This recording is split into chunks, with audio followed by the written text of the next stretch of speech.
Para ter acesso ao livro completo basta me chamar no Telegram, por lá você terá duas opções pelo YouTube que custa R$ 5.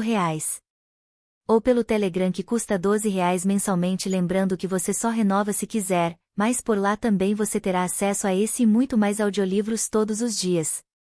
Procure no Telegram por @comamorlivros, ou leia o QR Code da tela, ou copie o link da descrição. Espero vocês por lá. Maxton Hall. Salva-se. Mona Casten. Livro 2. Para Kim. All the promises that we made. It means nothing, asterisco. Jersey. It means nothing. Nota. Asterisco N. T. Em tradução livre, todas as promessas que fizemos, elas não significaram nada. 1. Lydia. James está bêbado. Ou chapado. Ou os dois ao mesmo tempo. Ele não está sóbrio há 3 dias. Não faz nada a não ser dar uma festa interminável em nosso salão, esvaziando uma garrafa de álcool atrás da outra e fingindo que nada aconteceu. Não entendo como consegue. Pelo visto, ele não liga que nossa família esteja se desfazendo de vez. Acho que é uma forma de lidar com o luto. Olho de soslaio para Cyril. Ele é o único que sabe o que aconteceu. Contei para ele na noite em que James se drogou na festa dele e ficou com Elaine na frente de Ruby. Alguém tinha que me ajudar a levar James para casa sem que nem Percy nem nosso pai vissem o estado dele. Como nossas famílias mantêm uma relação de amizade bem próxima, Si e eu nos conhecemos desde pequenos. E embora meu pai tenha me feito prometer que não contaria para ninguém o que aconteceu com minha mãe antes do comunicado oficial da imprensa, sei que posso confiar nele para manter segredo, até mesmo de Vren, Keshav e Alistair. Não teria sobrevivido a esses últimos dias sem a ajuda dele. Se convenceu meu pai a deixar James em paz por um tempo e já fez os outros garotos entenderem que não devem fazer perguntas. Eles se seguram, embora eu sinta que está ficando cada vez mais difícil ver James se autodestruir. Enquanto meu irmão faz de tudo para entorpecer a mente, só consigo pensar em como será minha vida de agora em diante. Minha mãe morreu. A mãe do Graham morreu há 7 anos. O bebezinho que está crescendo dentro de mim não terá nenhuma avó. Sério. É isso o que fica rondando minha cabeça. Em vez de estar de luto, fico pensando no fato de que meu bebê nunca receberá o abraço de uma avó carinhosa. O que está acontecendo comigo? Mas não dá para evitar. Os pensamentos correm sem controle pela minha mente, um atrás do outro até eu ficar submersa em cenas de terror, e sinto um medo tão terrível do futuro que não consigo me concentrar em mais nada. É como se eu estivesse em estado de choque nos últimos 3 dias. Pode ser que, quando nosso pai nos contou o que aconteceu, algo em James e em mim tenha se partido de maneira fatídica. Não sei como ajudar, sussurro, observando James esvaziar outro copo em um só gole. Dói em mim ver o quanto ele está sofrendo. Não pode continuar assim para sempre.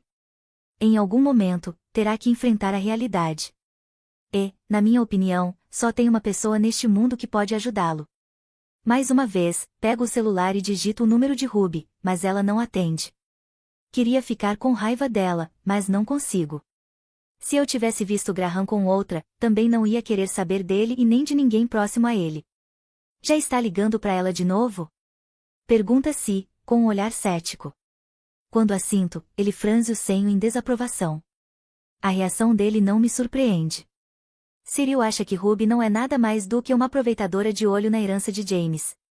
Sei que não é verdade, mas quando Cyril forma uma opinião sobre alguém, é difícil convencê-lo do contrário. E, por mais que eu fique triste por isso, não levo a mal, porque é o jeito dele de cuidar dos amigos. James não está ouvindo ninguém. Acho que ela conseguiria evitar que ele pirasse de vez. Minha voz soa estranha em meus próprios ouvidos. Tão fria e distante. No entanto, por dentro me sinto completamente diferente. A dor quase não me permite ficar de pé. É como se tivessem me amarrado e eu estivesse há dias tentando desfazer os nós. Como se meus pensamentos estivessem girando em um carrossel que nunca para e do qual não consigo sair. Para mim, nada faz sentido, e quanto mais energia gasto para lutar contra este sentimento de desamparo que cresce em mim, mais ele me envolve. Perdi uma das pessoas mais importantes da minha vida. Não sei como vou superar isso sozinha. Preciso do meu irmão gêmeo. Mas James não faz nada além de fugir e destruir tudo o que cruza seu caminho. A última vez que vi meu pai foi na quarta-feira. Ele está viajando, se reunindo com advogados e assessores para decidir o futuro das empresas Beaufort.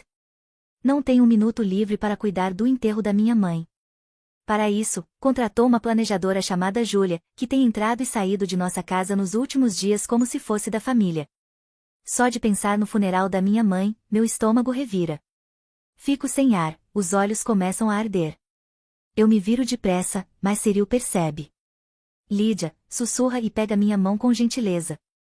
Eu me desvencilho e saio da sala sem dizer uma palavra sequer.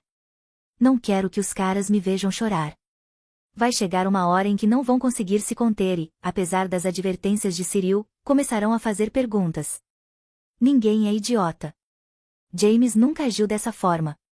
Mesmo exagerando de vez em quando, normalmente sabe quais são os próprios limites. Os outros já perceberam que não é esse o caso. O fato de Keshav ter começado a retirar do bar uma garrafa de licor atrás da outra e de Alistair ter acidentalmente jogado no vaso sanitário alguns gramas da cocaína de James que tinham sobrado diz por si só. Mal posso esperar para que todo esse sigilo acabe de uma vez. Em poucos minutos, 15 para ser mais exata, a notícia do falecimento de minha mãe será divulgada, e então não só os garotos vão descobrir, mas o mundo inteiro.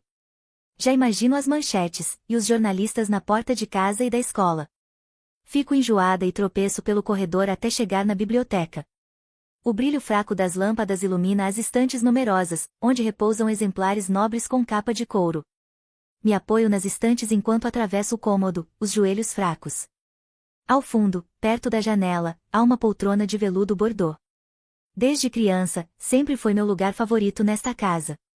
Era aqui que eu ficava quando queria me isolar dos garotos, do meu pai, das expectativas que o sobrenome Beaufort traz consigo.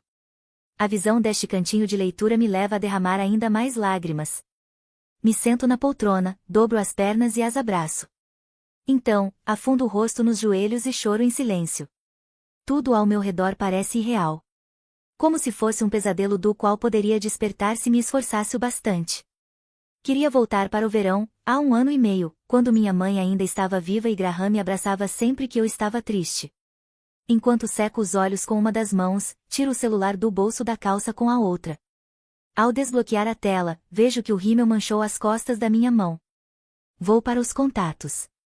Graham continua salvo nos favoritos, logo depois de James, apesar de fazer meses que não nos falamos. Ele não sabe sobre nosso bebê, e muito menos sobre a morte da minha mãe. Respeitei seu pedido de não entrar mais em contato. Nunca na vida algo foi tão difícil para mim. Por anos, nos falamos quase todos os dias, e assim, de repente, de um dia para o outro, nunca mais. Foi como entrar em um período de abstinência total. E agora, tenho uma recaída. Digito o número dele automaticamente e prendo a respiração enquanto chama. Depois de um instante, para. Fecho os olhos e tento com todas as minhas forças descobrir se ele atendeu ou não. Neste instante, tenho a sensação de que poderia morrer afogada no desamparo solitário no qual estou há dias. Nada de ligações. A gente tinha um acordo, sussurra. O som da voz dele, suave e áspera, me despedaça. Os soluços sacodem meu corpo todo. Cubro a boca com a mão livre para que Graham não me ouça. Mas já é tarde demais. Lydia? Percebo no tom dele que está assustado, mas não consigo dizer nada, só mexer a cabeça. Respiro rápido demais, descontroladamente. Graham não desliga. Continua do outro lado da linha, emitindo sons leves e calmantes. Escutá-lo me desestabiliza, mas ao mesmo tempo me faz sentir uma tranquilidade tão grande que aperto mais o celular no ouvido. Acho que sua voz foi um dos motivos por eu ter me apaixonado por ele, muito antes de vê-lo pela primeira vez. Me lembro daquelas ligações que duravam horas, de como minha orelha ficava quente e dolorida, de como acordava e Graham continuava na chamada. A voz dele é suave e calma, profunda e tão penetrante quanto os olhos castanho-dourados. Sempre me sentia segura com Graham. Por um tempo, foi meu porto seguro. Devo agradecê-lo por ter me ajudado a superar Greg e seguir em frente. E mesmo estando aos cacos, aquela sensação de estabilidade luta para emergir outra vez. O som da voz dele me ajuda, de certa forma, a tomar consciência. Não sei quanto tempo se passa, mas minhas lágrimas vão diminuindo aos poucos. O que aconteceu? Sussurra. Não consigo responder. Tudo o que consigo fazer é soltar um gemido impotente. Ele permanece em silêncio por um minuto. Eu o ouço respirar algumas vezes, como se estivesse prestes a dizer algo, mas se controlasse no último instante. Por fim, fala em voz baixa e com um tom angustiado. Tudo o que eu mais quero é sair correndo para ficar do seu lado. Fecho os olhos, imaginando-o em sua casa, ao lado da mesa velha de madeira que parece que vai se partir a qualquer momento. Graham diz que é uma antiguidade, mas na verdade ele só a pegou do lixo e a pintou. Eu sei, murmuro. Mas você também sabe que eu não posso, né? Algo se quebra na sala. Ouço o tilintar do vidro, e logo depois alguém grita. Não sei se de dor ou prazer, mas me endireito na mesma hora. Não posso permitir que James também se machuque fisicamente. Desculpa por ter ligado, digo, a voz falhando, e encerro a chamada. Meu coração dói quando me levanto e saio desse cantinho seguro para ver como está o meu irmão. Imber. Minha irmã está doente. Em circunstâncias normais, eu diria que não é algo extraordinário, afinal, estamos em dezembro, e a temperatura lá fora está abaixo de zero, então a gente assoando o nariz e tossindo para todo lado. Cedo ou tarde, acabamos pegando alguma coisa. Mas, minha irmã nunca fica doente. Sério, nunca. Há 3 dias, quando chegou em casa à noite e se enfiou embaixo das cobertas sem dar um pio, não suspeitei que algo incomum tivesse acontecido. Até porque ela tinha acabado de terminar a maratona de provas e entrevistas para entrar em Oxford, o que sem dúvidas a havia deixado exausta mental e fisicamente. Ainda assim, quando no dia seguinte ela disse que estava resfriada e não iria à escola, achei esquisito. Qualquer um que conhece Ruby sabe perfeitamente que mesmo com febre, ela se arrastaria para a escola por medo de perder algo importante. Hoje é sábado, e já estou muito preocupada. Ruby mal saiu do quarto. Está deitada na cama lendo um livro após o outro, e agindo como se os olhos estivessem vermelhos devido ao resfriado. Mas a mim ela não engana. Aconteceu alguma coisa, e fico com raiva por ela não me contar. Agora, observo pela fresta da porta como está brincando com a sopa sem nem experimentar. Não me lembro de algum dia ter a visto assim. Está pálida, com círculos arroxeados sob os olhos que ficam cada dia mais escuros. O cabelo está oleoso, e algumas mechas despenteadas pendem ao lado do rosto. Também está usando o mesmo moletom desde quinta-feira. Normalmente, Ruby é a personificação da ordem. Não só no que diz respeito à sua agenda ou à escola, mas também em relação à aparência. Nem sabia que ela tinha esses trapos. Para de ficar me espiando pela porta, diz ela de repente, e me assusto por ter sido pega no flagra. Finjo que minha intenção sempre foi entrar e atravesso a soleira. Ruby me olha com as sobrancelhas erguidas. Então, deixa a sopa na cama, em cima da bandeja onde levei a comida para ela. Reprimo um suspiro. Se não for comer, eu como, ameaço, apontando para a sopa com o queixo, o que infelizmente não surte o efeito esperado. Ruby se limita a fazer um gesto vago com as mãos. Fica à vontade. Me deixo cair na beira da cama com um gemido de frustração. Nos últimos dias, me esforcei muito para te deixar em paz, porque percebi que você não está a fim de conversar, mas, estou muito preocupada com você. Ruby puxa o cobertor até o queixo, de forma que nada além da cabeça fique à mostra.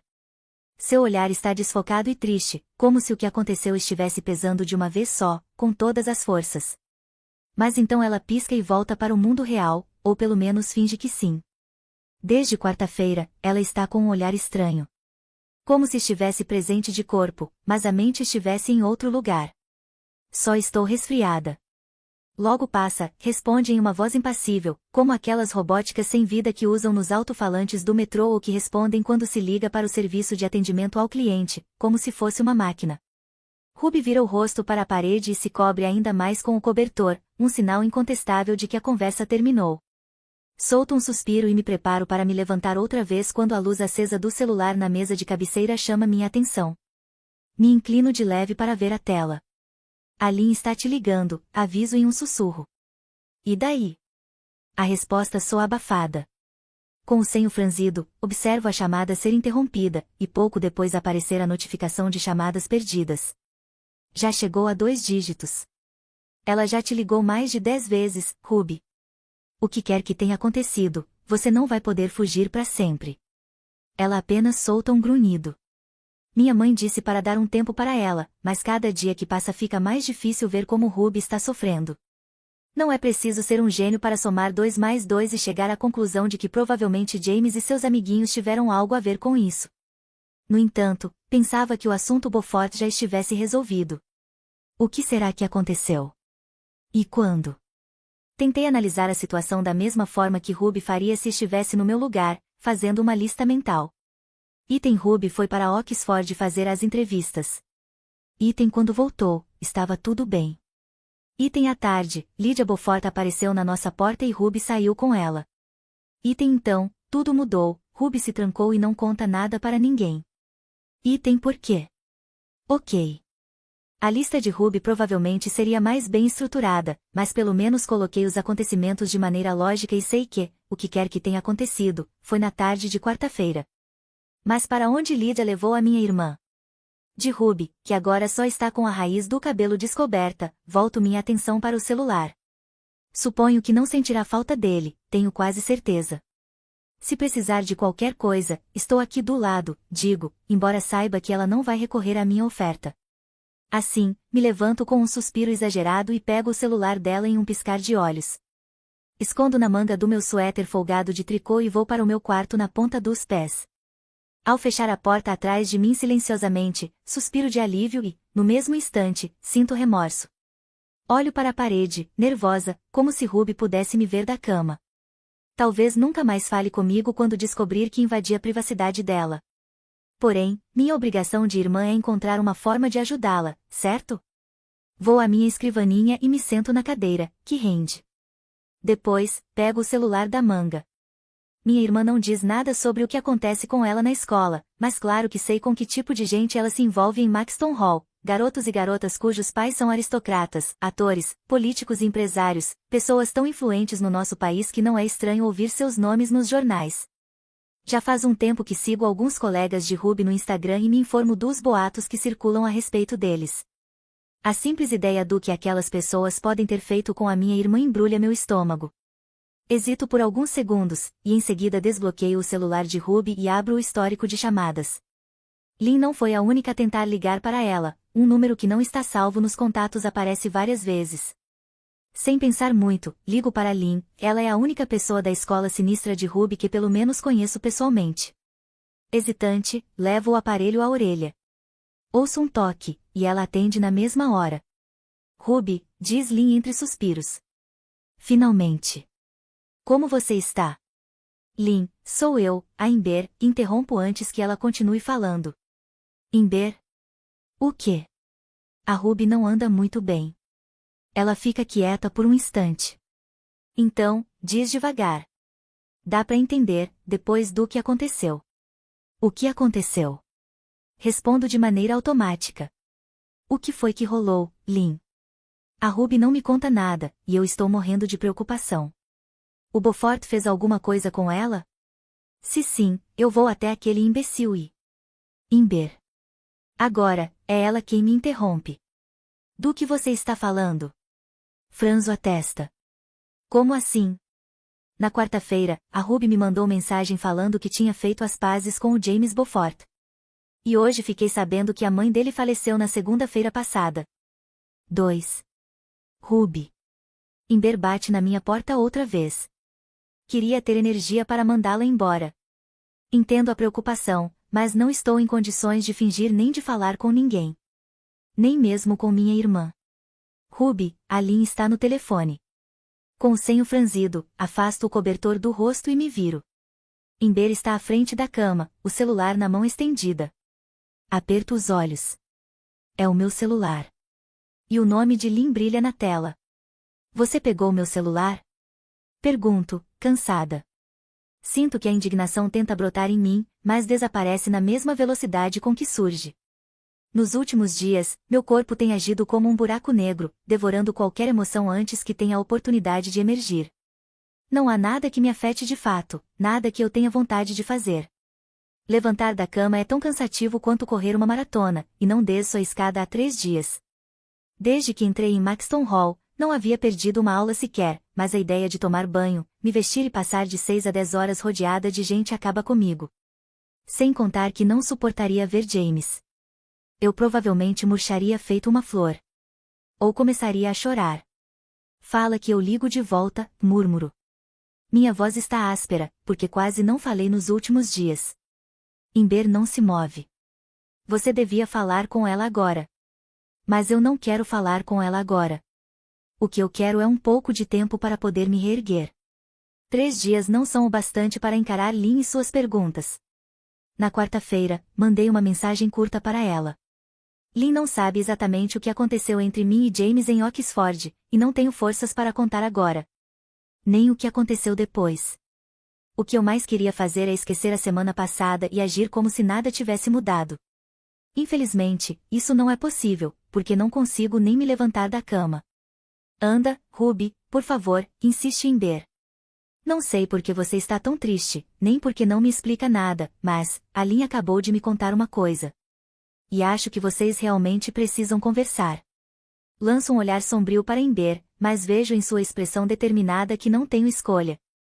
Ela não vai sair do meu quarto até eu falar com Lynn.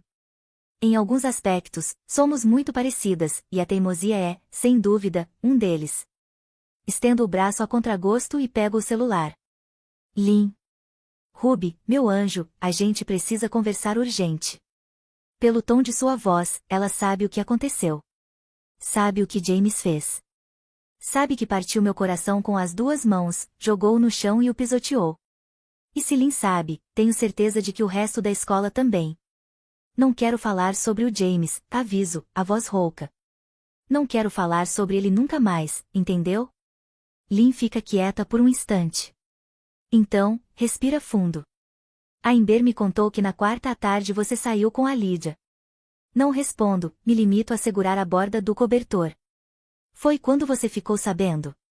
Deixo escapar uma risada abafada. Sabendo o quê? Que ele é um idiota.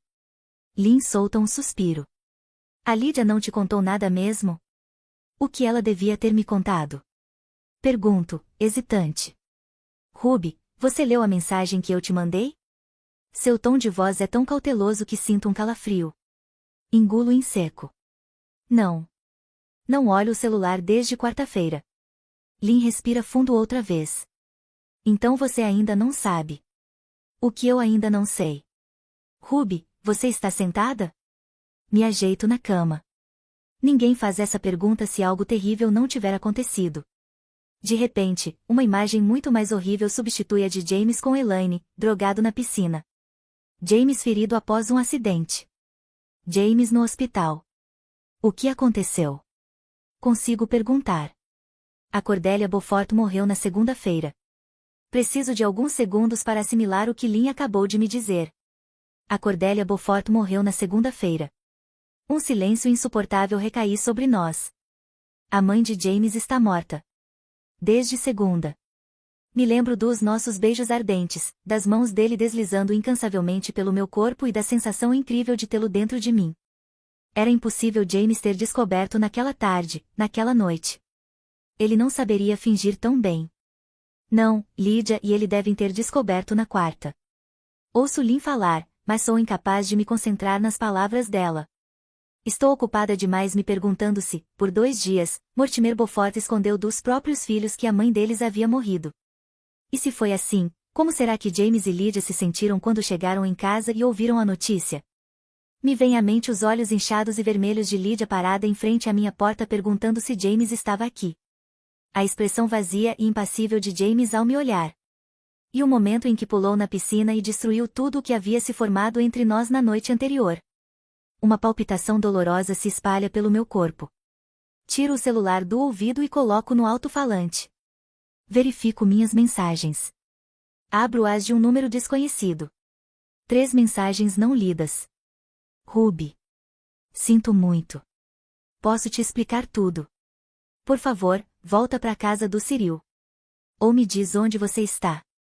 Pro-Percy te buscar. Nossa mãe morreu. O James está totalmente descontrolado. Não sei o que fazer. Lynn, sussurro. É verdade? É, murmura ela. A imprensa soltou uma nota hoje, e meia hora depois a notícia já estava em todo lugar. Mergulhamos novamente no silêncio. Milhares de pensamentos rodopiam pela minha cabeça. Nada mais parece fazer sentido. Nada, exceto esse sentimento que me invade de maneira tão inesperada e intensa que as palavras que falo em seguida surgem por iniciativa própria. Preciso ficar com ele. Pela primeira vez, vejo o muro de pedra cinza que circunda a residência dos Beaufort. Um portão enorme de ferro impede a entrada.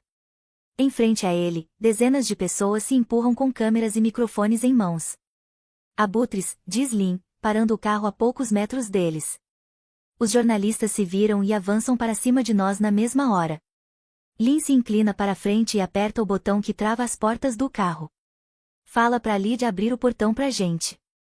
Estou muito grata por ela estar agora ao meu lado e por ser tão racional. Sem hesitar nem por um segundo, ela se ofereceu para me trazer e em menos de meia hora já estava na frente da minha casa. Nesse momento, qualquer dúvida sobre a força da minha amizade com Lynn desapareceu. Tiro o celular da bolsa e ligo para o número que entrou em contato comigo diversas vezes nos últimos dias. Lydia atende poucos segundos depois. Alô? A voz dela ainda está com aquele tom anasalado de quarta à tarde, quando fomos juntas para a festa de Cyril. Estou na frente da sua casa. Pode abrir o portão para mim? Pergunto enquanto tento cobrir o rosto com um braço. Não sei se isso produz o efeito desejado. Agora os jornalistas estão bem ao lado do carro de Lynn, nos bombardeando com perguntas que não consigo entender. Ruby? O quê? Alguém começa a bater no vidro da janela. Lynn e eu levamos um susto. Pode ser o mais rápido possível? Espera aí, responde Lydia e desliga. O portão se abre menos de meio minuto depois, e uma pessoa se aproxima de nós. Quando está a poucos metros de distância, reconheço quem é. Percy. Ao ver o motorista, meu coração dispara. De repente, as lembranças daquele dia em Londres que começou bem, mas acabou mal, vêm à tona. E da noite em que James cuidou de mim porque seus amigos tinham sido desagradáveis comigo e me jogado na piscina. Ele abre caminho entre os jornalistas e gesticula para Lynn abaixar a janela. Passe pelo portão e vá até a frente da casa, senhorita. Essas pessoas podem ser processadas se entrarem na propriedade. Não vão te seguir.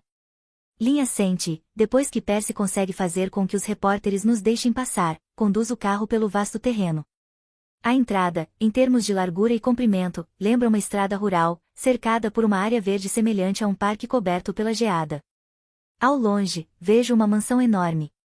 É retangular e tem 2 andares com vários frontões.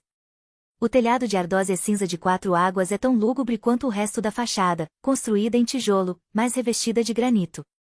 Apesar da desolação aparente, à primeira vista já dá para perceber que as pessoas que moram ali são ricas. Acho que combina com Mortimer Beaufort, porque é fria e imponente. Contudo, não consigo imaginar Lydia e James vivendo nela.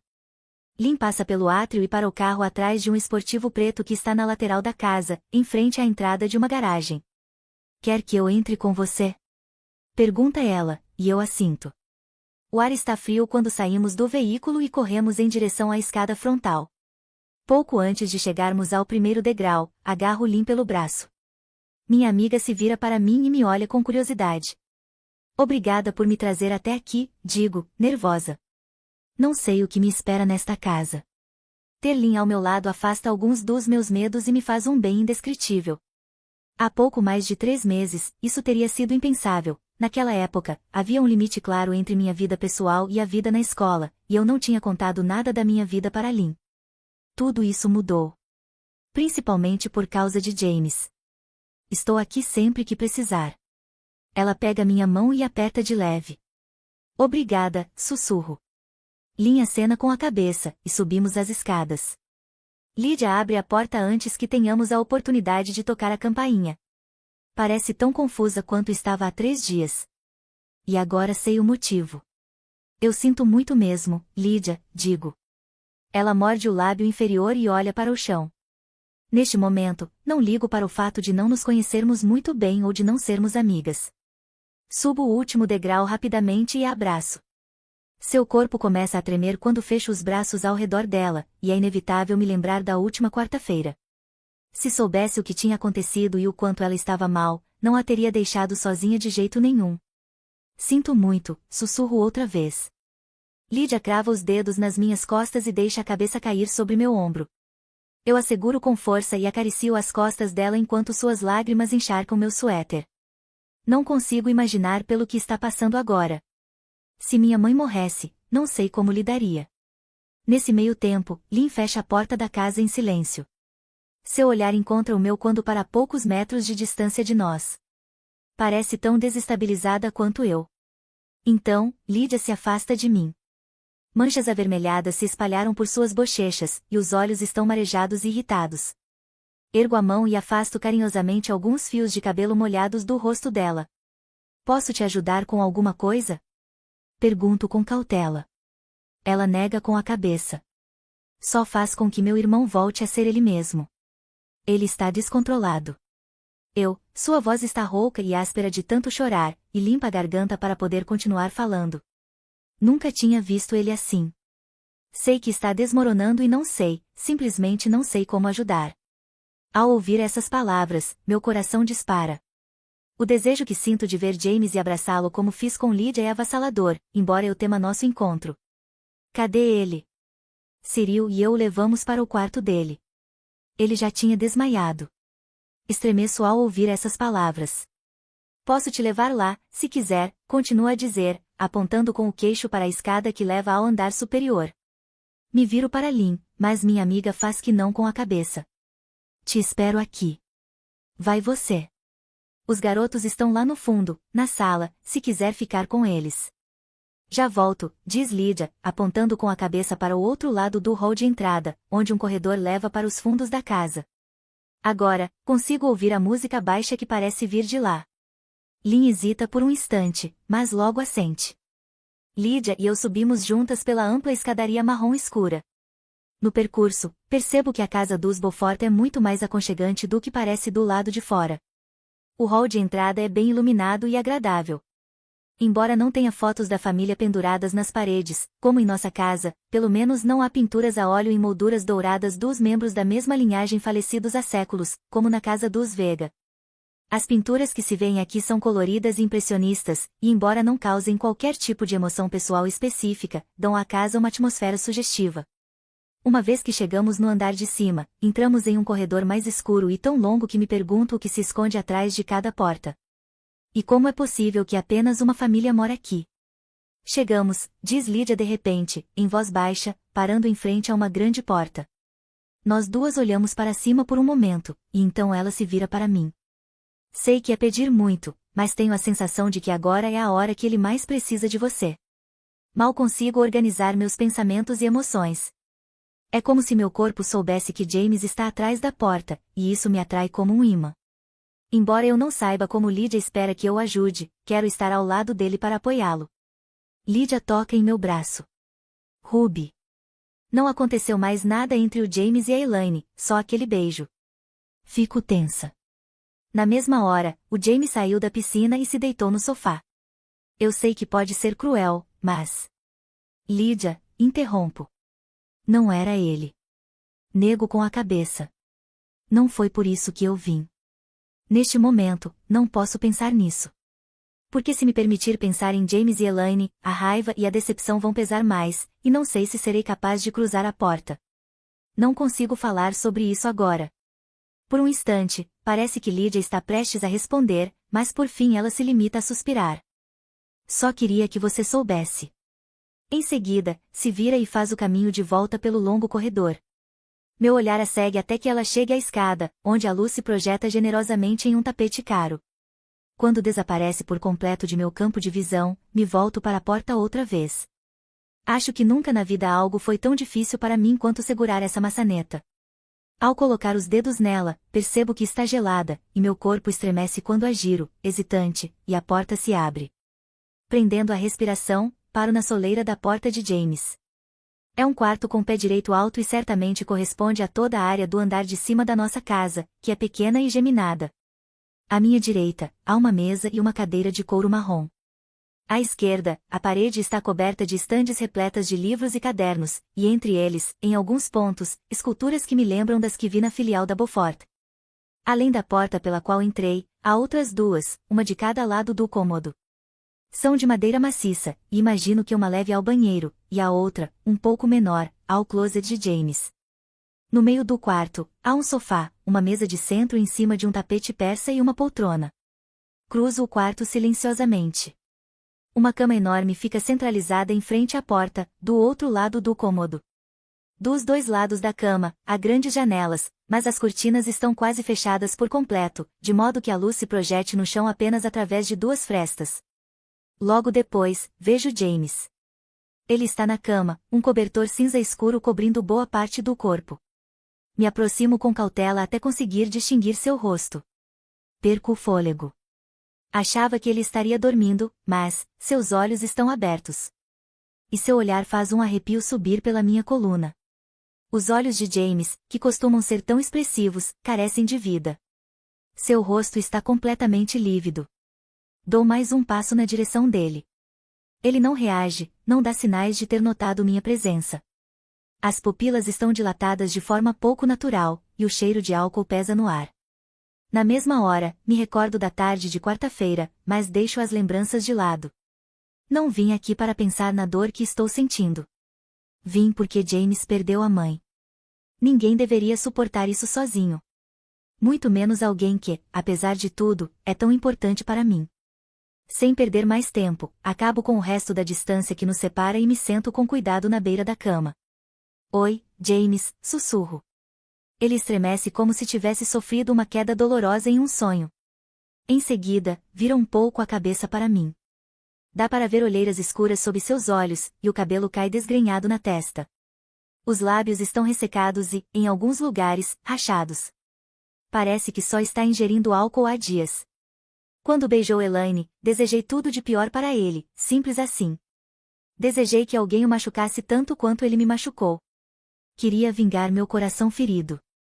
Mas vê-lo agora, tão abatido, não me traz a satisfação que eu esperava. Muito pelo contrário. Sinto como se a dor dele chegasse até mim e me arrastasse até o fundo do poço. Fico arrasada pelo desespero, porque não sei o que fazer. Todas as palavras que me vêm à mente neste momento parecem não significar nada. Ergo a mão cuidadosamente e afasto com gentileza as mechas loiro-acobreadas da testa dele. Deslizo os dedos pela bochecha, de maneira suave, e coloco a palma da mão em seu rosto gelado. Tenho a sensação de estar tocando algo extremamente frágil. Reúno todas as minhas forças, me inclino e coloco os lábios em sua testa. James prende a respiração. Por um instante, permanecemos nesta posição, como se estivéssemos congelados, nenhum de nós ousa se mover. Então, volto a me endireitar e afasto a mão. Um segundo depois, James me agarra pelos quadris. Afunda os dedos na minha pele e se lança sobre mim. Esse gesto repentino me pega tanto de surpresa que fico paralisada. James envolve os braços ao meu redor e enterra o rosto na curva do meu pescoço. Todo o seu corpo é sacudido por soluços profundos. Eu o abraço com força.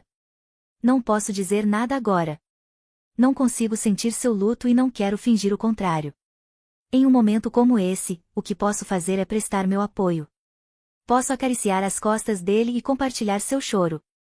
Posso sentir com ele e fazê-lo entender que não terá que passar por isso sozinho, independentemente do que aconteceu entre nós dois.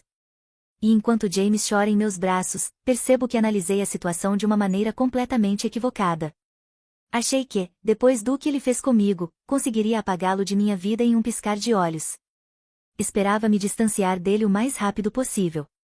Mas agora, ao ver que sua dor também me faz sofrer, sei que não será tão fácil assim. 3. James. As paredes estão girando. Não consigo diferenciar o teto do chão, só consigo sentir que as mãos de Ruby estão aqui, e elas me trazem um pouco mais para a realidade. Ela está sentada na minha cama, com as costas apoiadas na cabeceira e metade do meu corpo descansa sobre ela. O braço dela me envolve com firmeza, enquanto acaricia minha cabeça com a mão. Me concentro apenas no calor de seu corpo, na respiração regulada e em seu toque. Não faço a menor ideia de quantos dias se passaram. Enquanto tento me lembrar, tudo se transforma em uma neblina densa e cinzenta, e apenas dois pensamentos chamam minha atenção. Primeiro, minha mãe morreu. Segundo, beijei outra garota na frente de Ruby. Não importa quanto álcool eu beba, nunca conseguirei me esquecer da expressão de Ruby naquele momento. Ela parecia tão incrédula e magoada, como se eu tivesse destruído seu mundo inteiro. Enterro o rosto no colo de Ruby. Primeiro, porque temo que ela se levante e vá embora a qualquer momento. Segundo, pelo medo de as lágrimas voltarem. Contudo, nenhuma das duas coisas acontece. Ruby fica, e eu claramente não tenho mais líquido no meu corpo do qual possa abdicar. Sinto como se não houvesse nada dentro de mim. Talvez minha alma tenha morrido com minha mãe. Se não, como poderia ter feito algo assim com Ruby? Como foi que eu pude fazer algo assim com Ruby? O que tem de errado comigo? Que caralhos tem de errado comigo? James, você tem que respirar, murmura Ruby de repente. Ao ouvir a voz dela, percebo que é verdade, parei de respirar. E não sei por quanto tempo. Inspiro fundo e expiro devagar. Não é tão difícil. Qual o meu problema? Sussurrar essas palavras me desgastam tanto que depois tenho a sensação de tê-las gritado. A mão de Ruby para. Você está de luto, responde, também em voz baixa. Mas por quê?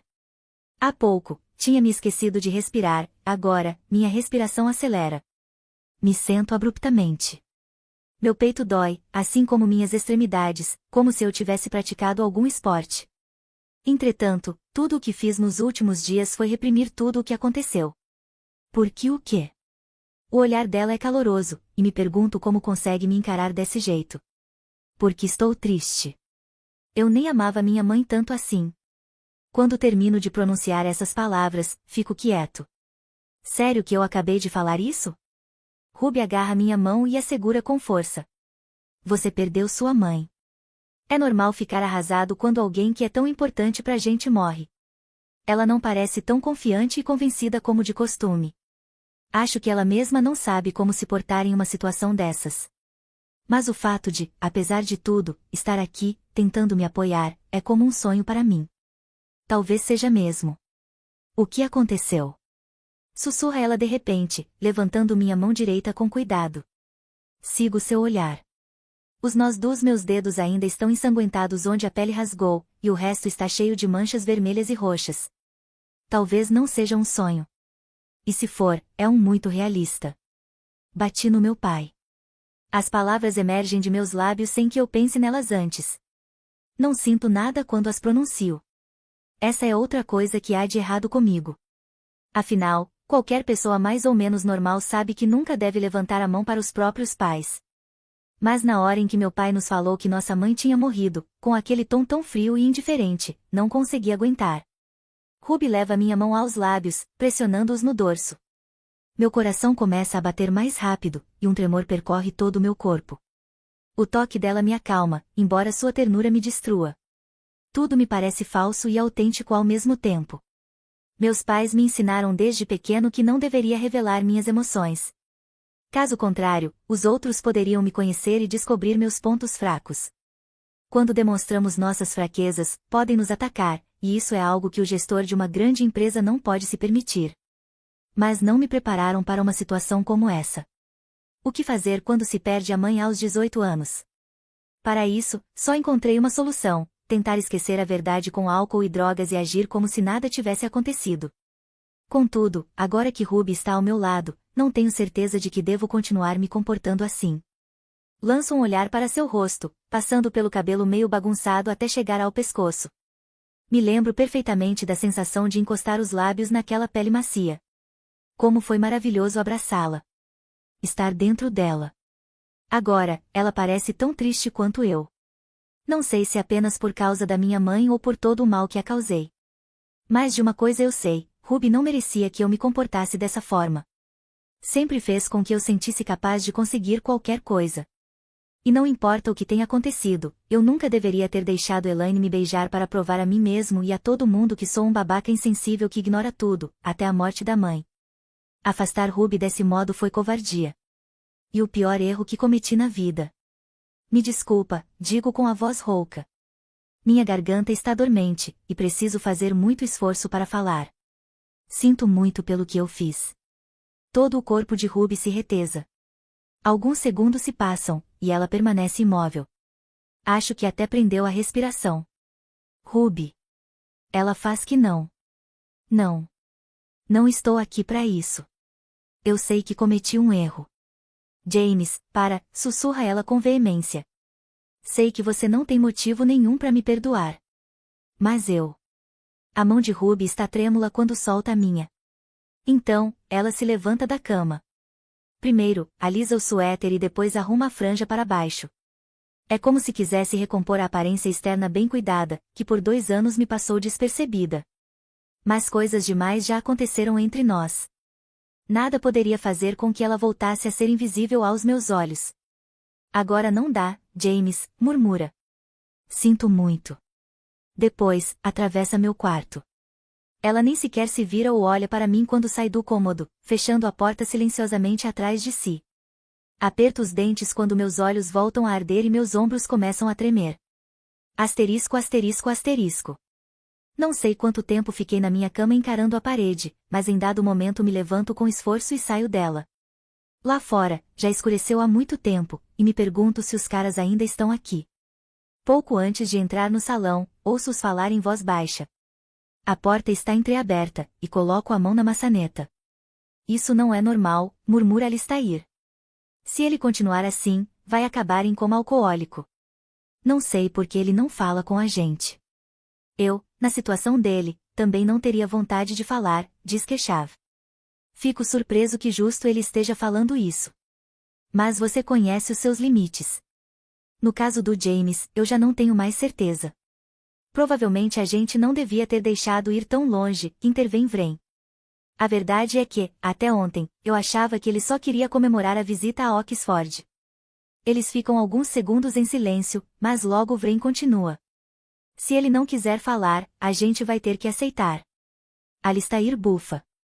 E ficar assistindo enquanto ele se destrói? Nem a pau. Pode tirar o álcool e as drogas, diz Vren, mas a mãe dele morreu. E enquanto ele não aceitar isso, não podemos fazer nada, por mais que a gente não goste. Um calafrio percorre minha coluna. Todo mundo já sabe. A ideia de ter que ver os rostos compassivos revira meu estômago. Odeio isso. Mas se a visita de Ruby me ensinou alguma coisa é que chegou a hora de encarar os fatos. Então, estalo o pescoço, endireito os ombros e entro no salão. Alistair está prestes a responder, mas fecha a boca rapidamente quando me vê. Vou direto ao carrinho de bebidas. E pego uma garrafa de uísque. Sóbrio, não vou suportar o que estou para fazer. Incho um copo e viro em um só gole. Em seguida, coloco-o de volta e me viro na direção dos caras. Todos estão aqui, menos Cyril. Alistair esvazia o último gole do líquido em seu copo, mantendo o olhar baixo. Case fixa os olhos escuros com expectativa em mim, assim como Vren. Embora já saibam, sinto que é importante dizer em voz alta as seguintes palavras. Minha mãe morreu. É a primeira vez que as pronuncio. E dói em mim mais do que eu esperava. Nem mesmo o álcool consegue fazer algo para impedir. Evitei falar com eles exatamente por isso. Falar faz com que doa ainda mais. Baixo o olhar para os sapatos para não ter que ver as reações. Nunca me senti tão vulnerável quanto agora. De repente, ouço passos se aproximando. Quando olho para cima, me deparo com Vren bem à minha frente. Ele coloca os braços ao meu redor e me abraça com força. Cansado, apoio a testa no ombro dele.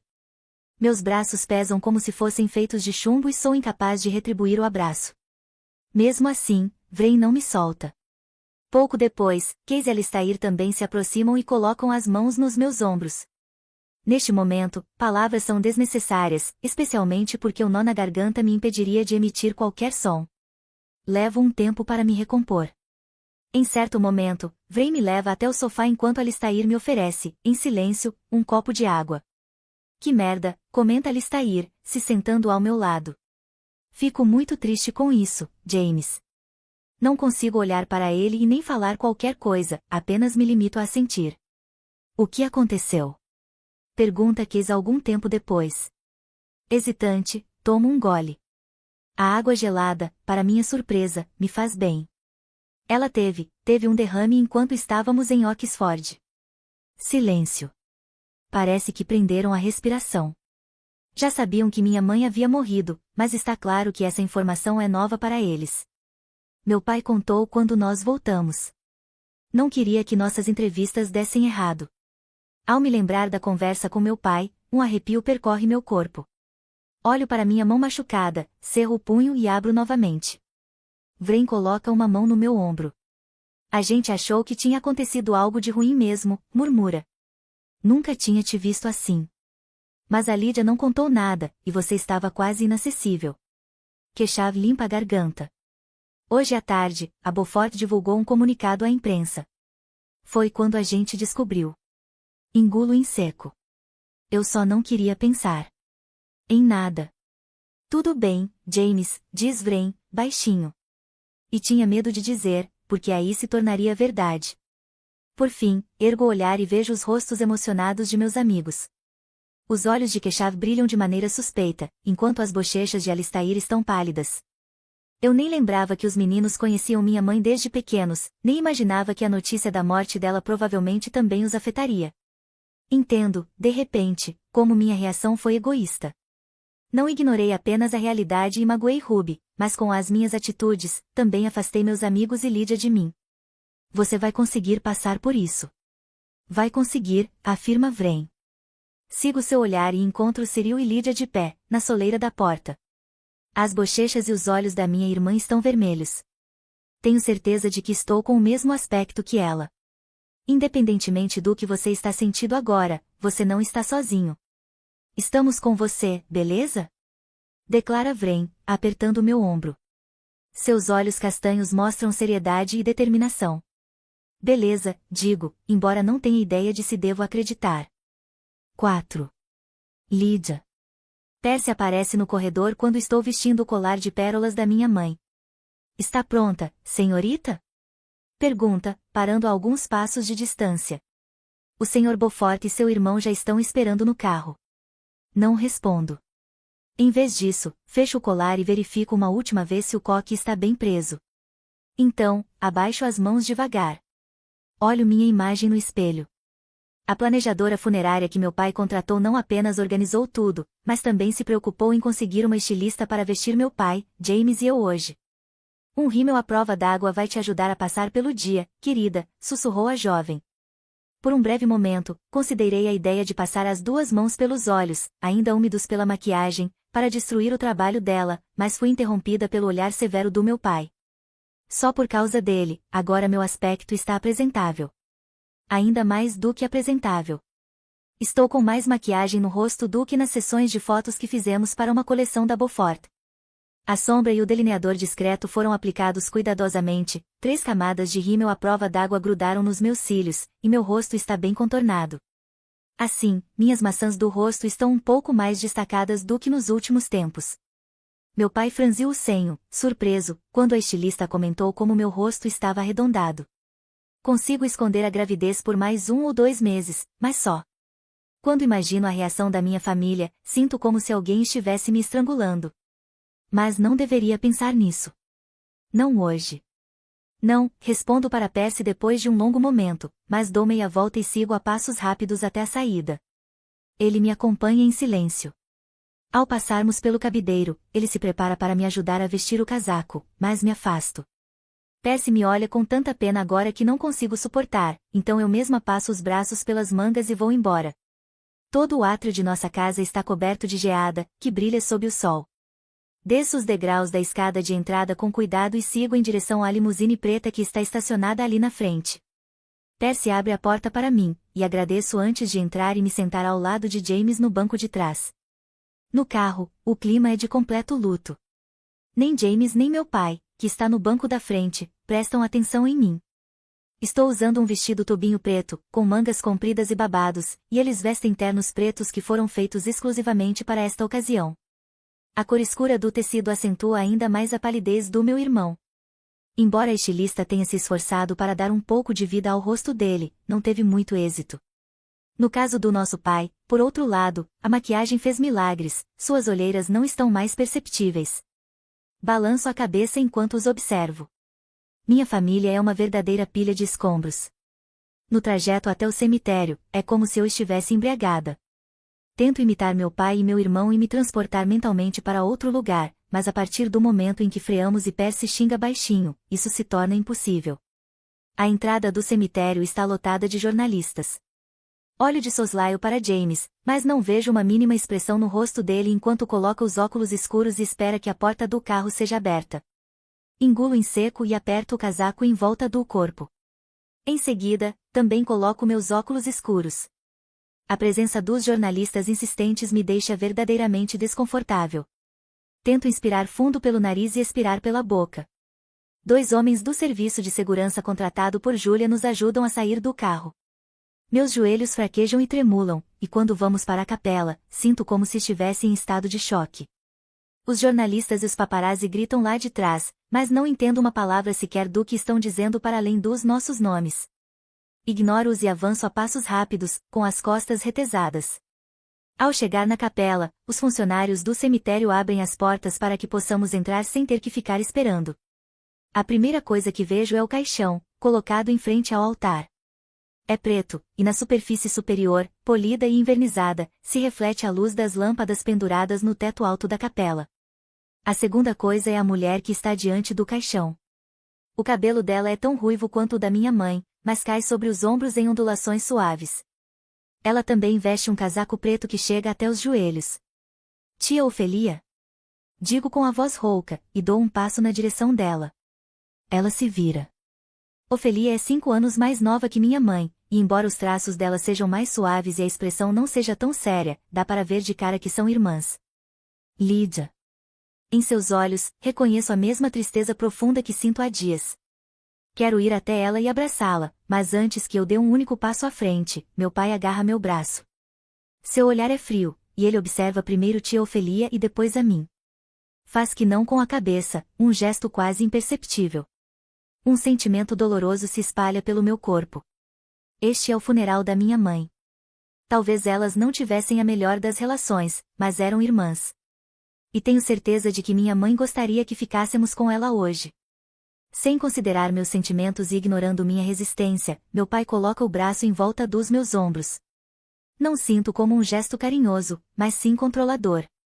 Enquanto me encaminha até a fileira de assentos reservados, me volto para Ofelia, que desaparece no mar de pessoas vestidas de preto.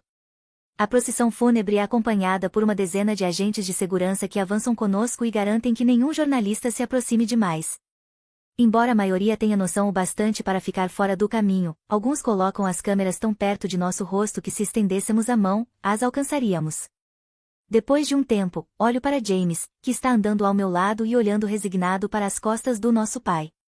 O rosto dele parece esculpido em pedra, duro e impassível, e queria poder ver seus olhos. Assim, saberia como está. Me pergunto se ele cheirou ou bebeu antes de virmos para cá. Nos últimos dias, mais precisamente desde a tarde em que Ruby foi até nossa casa, ele se retraiu completamente, sem falar comigo nem com os meninos. Não posso culpá-lo.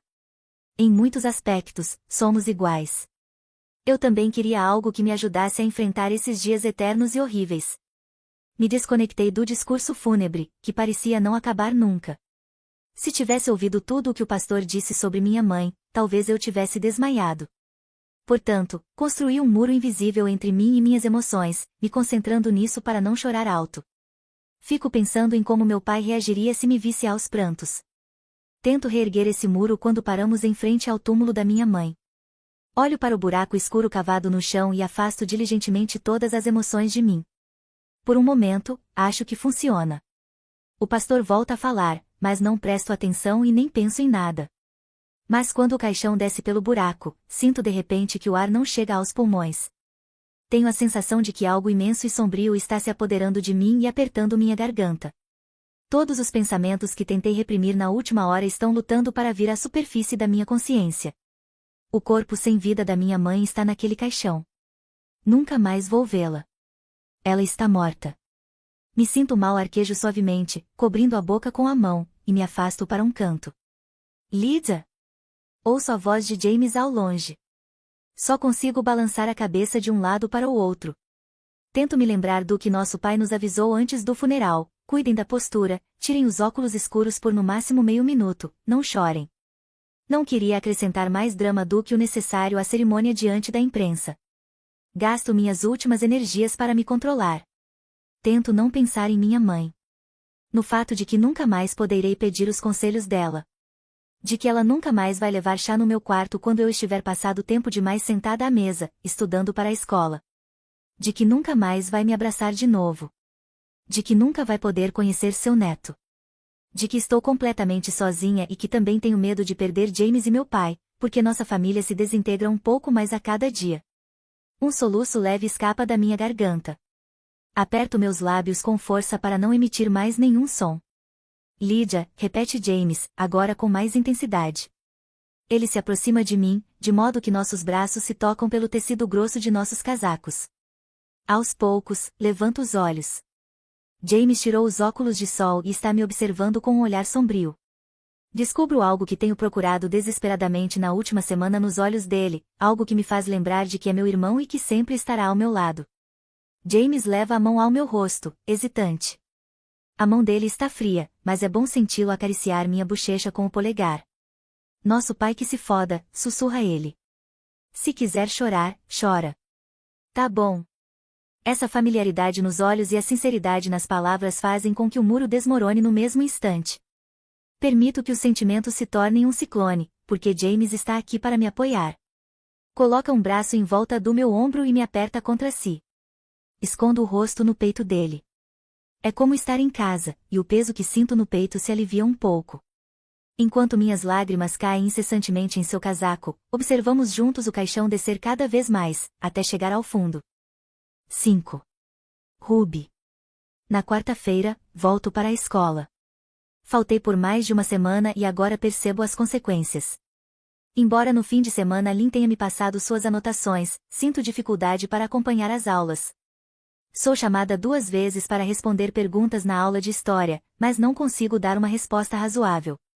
No entanto, enquanto encaro minha agenda bagunçada, o Sr. Sutton nem parece reparar. Parece que ele está fora de si, pensando em outras coisas. Me pergunto se pensa em Lydia com a mesma frequência que penso em James. Depois de sobreviver amanhã, estou um caco. Adoraria ir para a biblioteca dar uma olhada nas anotações das próximas aulas, mas meu estômago está protestando demais para eu não ir comer. No caminho do refeitório, Lynn me pega pelo braço. Tudo bem? Pergunta, me olhando de soslaio. Nunca mais vou faltar, nem um dia sequer, resmungo enquanto caminhamos juntas até o refeitório.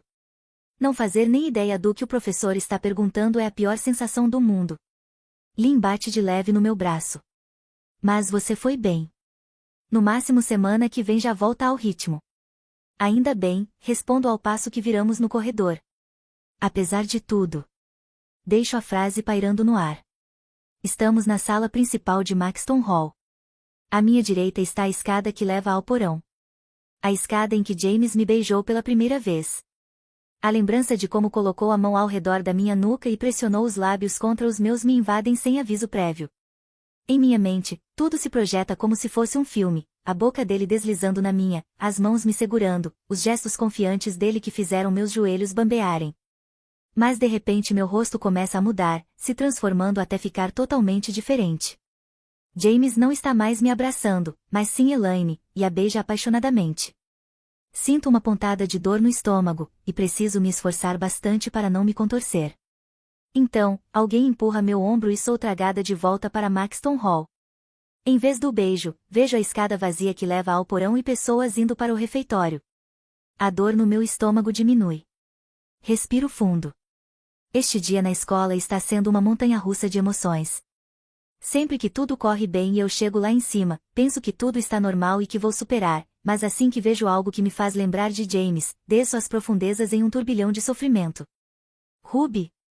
Diz Lynn ao meu lado. A julgar pelo rosto dela, está preocupada, e não é a primeira vez nos últimos minutos.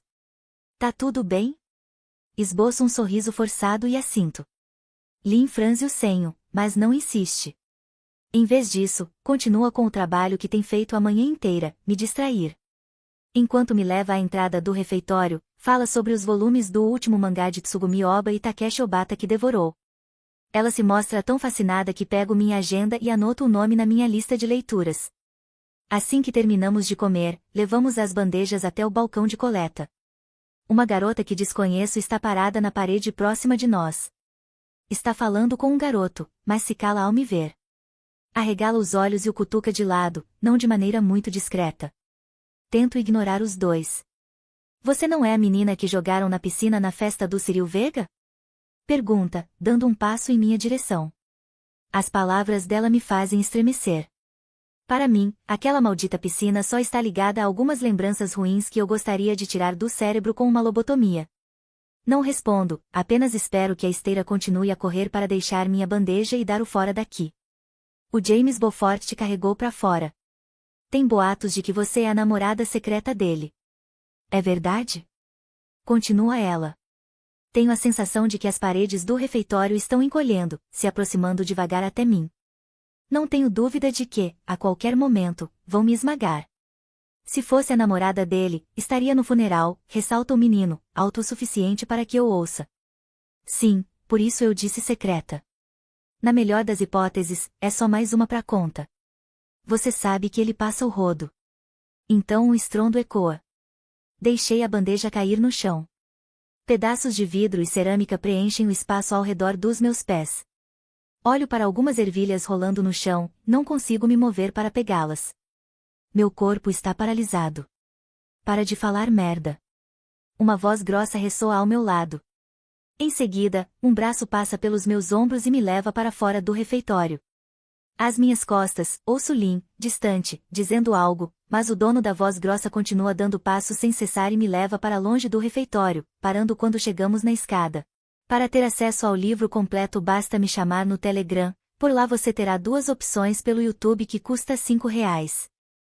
Ou pelo Telegram que custa R$12 mensalmente, lembrando que você só renova se quiser, mas por lá também você terá acesso a esse e muito mais audiolivros todos os dias. Procure no Telegram por @comamorlivros, ou leia o QR Code da tela, ou copie o link da descrição. Espero vocês por lá.